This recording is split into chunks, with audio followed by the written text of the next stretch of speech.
Chris, thanks very much for inviting us to Boundary Stables. The weather's been a little bit inclement, but it hasn't stopped play here at the yard. Plenty of nice young horses. Having had a look around, and just talk us through maybe some of the horses that you've got here in the stable currently. Yeah, no, well, hopefully we've got a nice bunch of 4-year-olds ready to go forward to the bigger picture. We've got a couple for Harry that we're very lucky to have. He's been a great supporter of mine. A couple for Ed Bailey that he bought as youngsters, who's a up-and-coming bloodstock agent who knows what it takes to buy a winner. No, we've got a lovely getaway filly hopefully running at Milbourne St Andrew. We got Tess Valley running at Charlton Hawthorn on Sunday. We think a fair bit of him. He was a little bit disappointing for Harry last year, but he was a bit immature, and we're hoping the summer's grass, and he's really strong. He's like a bull now, so hopefully he's ready to rock and roll this Sunday. And we're very lucky to have Martin, who can do 10-10. It's great to have someone of that experience that can do as light a weights as that in point to points. Indeed, Martin McIntyre, who you allude to, obviously an integral part of the team. Talk of young horses, obviously a lot of people are sort of at the young horses at the moment, the likes of Fran Nimmo and Charlie Post, and obviously Tom Lacey for a long time. Is that very much the sort of the game plan with the young horses, to bring them on, to sell them on, and just to keep producing good quality stock? Almost definitely. That's always been my passion. I've loved going to the sales with my grandfather since a very young age. Jack has done very well with producing the young horses for Pull, and that's just something that I've always grown up wanting to do.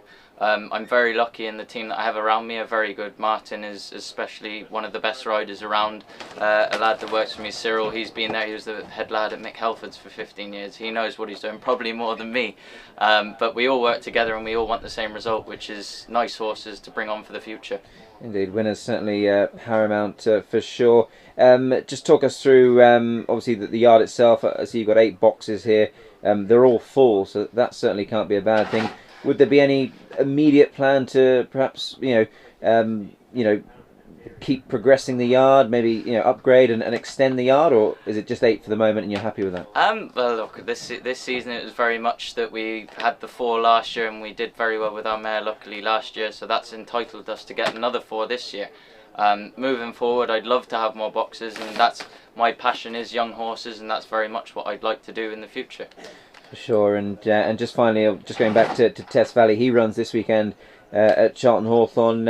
Nice to have a horse to go pointing with for Nicholas Cooper, a name that many, probably more in flat circles, would recognise, but a name synonymous with good quality, so that must be quite pleasing. No, definitely. Mr. Cooper is is an absolute gentleman. We're very lucky to have a horse for him. It was through Harry and Kira, who's been great supporters of mine, that we've actually got him here.